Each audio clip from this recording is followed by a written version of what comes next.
Kaya madami nagko-quit kahit newbie. Diyan nasisira ang airsoft hobby sa makukunat. Ito, comment niya patungkol dun sa video ko about supporting local airsoft content creators. May point din to talaga si sir. Kaya maraming nawawalan ng gana sa airsoft dahil sa mga makukunat. Totoo yun. Lalo na pag newbie ka, tapos yun yung bubungad sa'yo. Mga kalaro mo, hindi naglalaro ng patas. So just imagine, first laro mo, ganun agad yung may experience mo, diba? Eh di bad trip na. Tapos pag maraming beses nang nangyari sa'yo yun, parang ayaw mo na rin bumalik. Ako mga boss, personally dito rin talaga ako nababad trip. Lalo pagka binabakbakan mo, diba? Tapos sa sobrang haba ng palitan nyo, hindi siya umaamin. Tapos ikaw, isang hit niya lang sa'yo dahil honest player ka, aamin ka. Or magkukunat ka din. So yun na, nagmumula na dun yung gantihan na hindi maganda para sa airsoft hobby.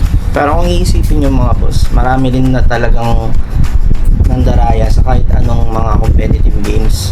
Online game pa yan, sports. Basta competitive na may gusto silang patunayan. Kadalasan, sa kagustuhang manalo, gagawin talaga nila lahat. Even yung pangdadaya. Ang problema lang dito, sobrang ramdam siya sa airsoft. Gawa ng honor-based kasi itong airsoft.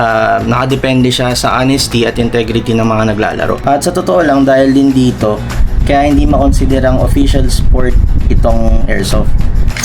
Masyado siyang honor-based kumpara mo sa paintball na may hit markers talaga. Pagka tinamaan ka, may kulay talaga siya. At syempre yung speed QB, ibang usapan naman yun dahil mas manageable siyang i-referee dahil mas maliit yung field na pinaglalaroan. Pero mga boss, kahit ganun, may magagawa pa rin tayo. Una sa lahat, para sa akin, malaking role ng mga team leaders ng mga airsoft groups sa pagkontrol nitong pagkukunat. Although meron ding mga lone wolf na nagkukunat, mga newbie lone wolf na nagkukunat, mas talamak to, I believe, sa mga grupo dahil na rin dun sa pressure na nakakahiya pagka na-hit ka. So hindi man kontrolado ng mga team leaders yung lahat ng membro nila. Pero kung may culture sila ng honesty, marunong sila umamin, tumanggap ng pagkatalo, madadala na yan ng buong team. Pangalawa ay yung pag-normalize na pag naglaro ka ng airsoft, tatamaan ka talaga. Kung ayaw mong tamaan, huwag kang maglaro. Hindi mo rin masisi, di ba? Kasi kadalasan ng mga highlights pag nanood ka sa YouTube, lahat yun mga kill cam, kill compilation. Pero bihira sa mga content creator, lalo yung mga sikat na nagpapakita sila ng nahihit sila. Kaya tingin ko nakaka-contribute din to dun sa perspective na magiging magaling ka lang na airsoft player pag marami kang tinatamaan. And at the same time, sa kabilang side, hindi ka marunong maglaro pag tinamaan ka. At sa tingin ko, kung magiging mas komportable tayong umamin sa mga kampi natin o sa sarili natin na tinamaan talaga tayo, mababawasan talaga yung dayaan. Kaya sa totoo lang, kahit saang laro naman, hindi nakakabilib yung mananalo ka dahil sa nandaya ka. And this goes for all forms of cheating sa airsoft, hindi lang yung pagkukunat. Kaya kung isa ka dun sa mga hindi umaamin tapos napapanood mo tong video na to, malaki yung impact ng pandaraya sa airsoft at alam naman natin na hindi natin to matatanggal.